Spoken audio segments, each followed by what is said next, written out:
Hello friends. तो last episode में आप लोगों ने देखा था कि सीजर क्लाउन ने हरा दिया था लूफी के 3 लोगों को और नेवी के 2 अफसरों को। अब हम लोग शुरू करते हैं। अब जो हमें नया कैरेक्टर दिखाया जाता है उसका नाम होता है वर्गो। और वर्गो लॉ से बोलता है कि तुम्हें क्या लगा था हमें नहीं पता पड़ेगा, हमें तो सीजर पे भी भरोसा नहीं है, इसलिए हमने एक जासूस यहाँ पर लगाया हुआ है। और वो जासूस कोई और नहीं है, वो है मोनेट। यहाँ पर लॉ बोलता है कि तुम यहाँ पर कर क्या रहे हो और यहाँ पर क्यों आए हो। वर्गो बोलता है कि ये तो बड़ी इत्तेफाक की बात है, लेकिन मैं बस आ गया हूँ यहाँ पर। मैं ड्रेस रोज़ा में था, लेकिन मुझे लगता है कि मैं बिल्कुल सही समय पर आया हूँ। लॉ बोलता है कि मैंने तो ना तुम्हें चोट पहुंचाई ना किसी और को यहाँ पर चोट पहुंचाई है। वर्गो बोलता है ये तुम्हारा बहुत अच्छा फैसला था, अगर तुम किसी को चोट पहुंचाते तो तुम किसी और को चोट पहुंचाने लायक नहीं बचते। अब दोस्तों क्या होता है कि लॉ बोलता है कि मैं किस्सा यहीं पर ख़त्म कर देता हूं। वो अपनी स्वॉर्ड निकालता है और वर्गो पर हमला करने वाला होता है, लेकिन वर्गो के पास लॉ का दिल होता है। और जो वर्गो की आर्मामेंट हाकी होती है वो बहुत अलग लेवल पे होती है और बहुत ही दमदार होती है। एक शॉट में वो लॉ के छक्के छुड़ा देता है।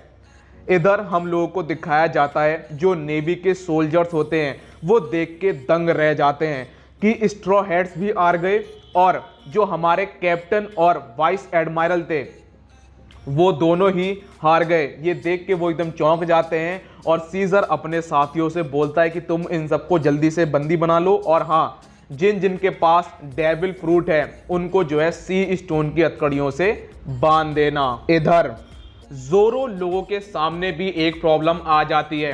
इन्हें भी नहीं पता होता है कि इस्माइली को टैकल कैसे करना है।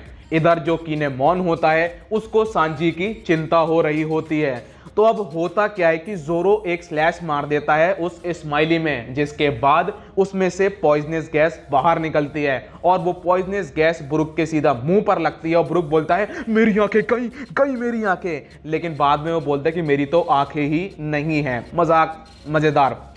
अब क्या होता है, जो सांजी होता है वो पानी के अंदर होता है और उसे किनेमोन की बॉडी नहीं मिल रही होती है। तो अब वो अपनी ऑब्जर्वेशन हाकी को यूज करता है, फिर भी उसको नहीं मिलती है। फिर क्या होता है, सांजी की नजर एक शार्क पे पड़ती है और उस शार्क ने किनेमोन की बॉडी को अपने दांतों में दबा रखा होता है। वो शार्क में एक किक देता है और किनेमोन की बॉडी को बचा लेता है, और अब वो पानी से बाहर आता है और किनेमोन को उसकी बॉडी मिल जाती है। अब किनेमोन को उसकी बॉडी मिल जाती है, वो बहुत खुश भी होता है, और हाँ, ब्रुक उसकी हाइट देख के इंप्रेस भी होता है क्योंकि वो लगभग ब्रुक के बराबर ही होता है। अब क्या होता है, जो किनेमोन होता है वो अपना इंट्रोडक्शन देता है। वो बोलता है कि मेरा नाम है किनेमोन और मेरा जन्म वानो किंगडम के कूरी में हुआ है। वो सांजी का शुक्रिया अदा भी करता है, लेकिन सांजी उससे बोलता है कि जब तुम पहले थे तो तुमने मेरी बहुत बेइज्जती करी थी।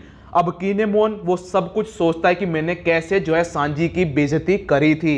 अब वो सांजी से बोलता है कि आपने जो दया मेरे ऊपर करी है वो मैं जिंदगी भर नहीं भूल पाऊंगा, और वो अपना सिर झुकाकर उससे माफी मांगता है। लेकिन सांजी बोलता है कि एक मर्द कभी भी अपना सर इतनी जल्दी नहीं झुकाता है, वो उसे माफ कर देता है। इधर जो चॉपर होता है वो सीधा पहुंच जाता है सीजर के रूम में, और वहां पर उसको एक किताब मिलती है जो कि एक्सपेरिमेंट से रिलेटेड होती है। अब इनके सामने प्रॉब्लम होती है जोरो लोगों के सामने कि आखिरकार इस इस्माइली को टैकल कैसे करें। तभी जो किनेमोन होता है वो अपनी स्वॉर्ड बाहर निकालता है और इन्हें अपनी पावर दिखाता है। दोस्तों, वो किसी भी चीज को काट देता है, बिल्कुल, और उसके बाद जो फ्लेम्स उठती हैं वो उसको भी काट देता है। तभी उसको फॉक्स फायर किनेमोन के नाम से भी जाना जाता है। मोनेट बोलती है लॉ से तुम्हारे ऊपर कोई रहम नहीं होगी। वर्गो बोलता है कि अगर मैं रहम कर दूंगा तो फिर ये पनिशमेंट कैसे रहेगी। अब लॉ बोलता है वर्गो से तुम्हें पता है कि G5 के सोल्जर्स भी यहाँ पर हैं और वो तुम्हारी जिम्मेदारी हैं। वर्गो क्या करता है, लॉ में एक चमेट मार के बोलता है कि तुम्हें पता है ना, मुझे दोहराने की आदत नहीं है, तुम्हें अपनी जगह पता होनी चाहिए। अब हम लोगों को एक आइलैंड दिखाया जाता है, वहां पर भी G5 के सोल्जर्स होते हैं। ये वो सोल्जर्स होते हैं जो वर्गों के अंडर में काम करते हैं। और हमें वो पेरेंट्स भी दिखाए जाते हैं जिनके बच्चे गायब हो चुके होते हैं, मतलब जिनके बच्चे पंख हैजार्ड में होते हैं, हमें उनके पेरेंट्स दिखाए जाते हैं। वो लोग परेशान होते हैं और वो G5 से पूछ रहे होते हैं कि हमारे बच्चे कहाँ पर हैं। वो लोग उनसे बोलते हैं कि तुम्हारे बच्चे एक एक्सीडेंट में मारे गए हैं और भूल जाओ वो लोग मर चुके हैं।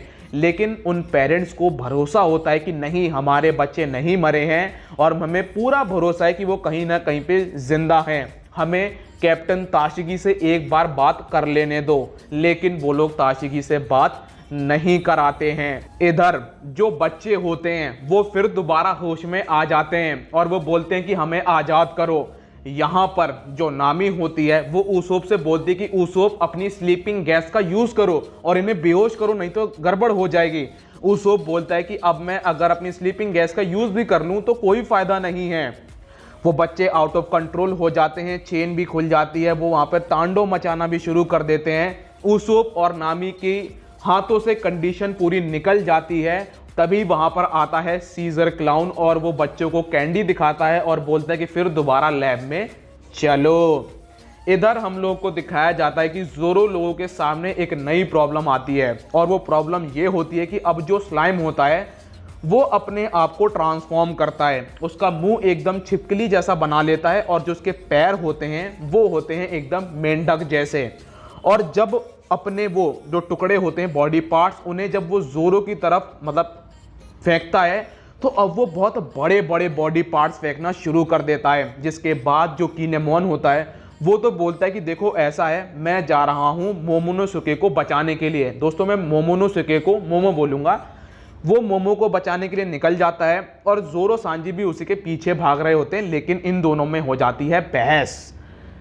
लेकिन एंड में जो ब्रुक होता है वो बोलता है कि देखो ऐसा है, अभी यहाँ पर बहस करने का कोई फायदा नहीं है, पीछे से स्लाइम आ रहा है और हमें भागना पड़ेगा। तो अब जो ज़ोरो सांजी ब्रुक होते हैं वो भी किनेमोन के पीछे निकल जाते हैं। लूफी को होश आता है। लॉ बोलता है कि ओ तो तुम भी होश में आ गए।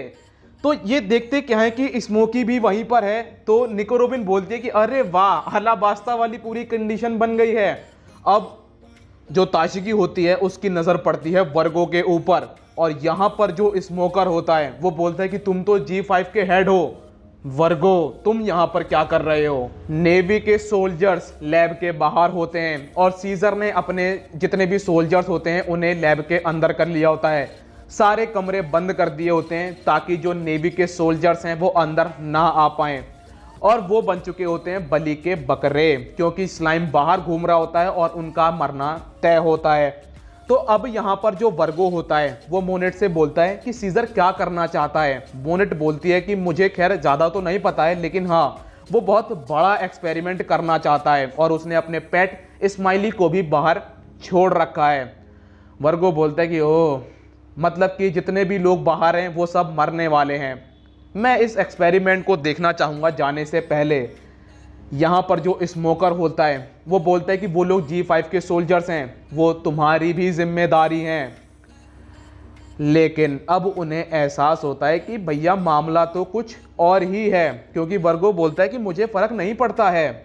ताशिगी की नज़र पड़ती है वर्गो के ऊपर और यहाँ पर जो ताशिगी ने अपनी थ्योरी दी थी वो बिल्कुल सही होती है कि सीजर क्लाउन ने बच्चों को किडनैप किया और वर्गो ने एक ऐसी रिपोर्ट बनाई जिससे लोगों को लगे कि वो एक एक्सीडेंट था। अब लूफी स्मोकर से बोलता है कि वर्गो एक बुरा इंसान है क्या। यहाँ पर स्मोकर बोलता है कि लग तो ऐसे ही रहा है। अब लॉ बोलता है कि शायद तुम लोगों ने नोटिस नहीं किया, वर्गो नेवी को बेच रहा है। होता क्या है कि अब वो थोड़ा बताता है कि जोकर ने वर्गो को 15 साल पहले नेवी में भर्ती कराया था और वो 15 साल से नेवी में इसलिए काम कर रहा है ताकि वो एक अच्छी पोस्ट पा सके और वो शुरुआत से ही जोकर के साथ मिला हुआ था। अब जो स्मोकर होता है वो बोलता है कि अरे यार, मैंने ये दिमाग में लाया क्यों नहीं कि जोकर इसके पीछे हो सकता है। वो कमबख्त, अब लूफी को तो पता ही नहीं होता है कि जोकर कौन है।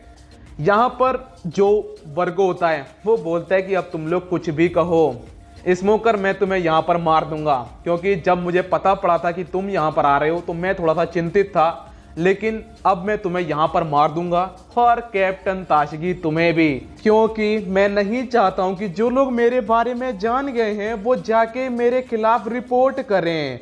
तुम चिंता मत लो, मैं तुम दोनों को भी यहाँ पर मार दूंगा और इसे भी एक एक्सीडेंट दिखा दूंगा। अब क्या होता है, जो लूफी होता है वो लॉ से पूछता है कि लॉ ये जोकर कौन है। लॉ बताता है कि वो बहुत ताकतवर है, तुम उसे जानते भी हो बहुत अच्छे से, वो शिचिबुकाई है और उसका नाम है डोंग क्यूजॉट डोफ्लामिंगो। और यहीं पर एपिसोड खत्म हो जाता है। दोस्तों मिलता हूं नेक्स्ट वीडियो में, जब तक के लिए अपना ख्याल रखिए, कोरोना से सावधान, गुड बाय।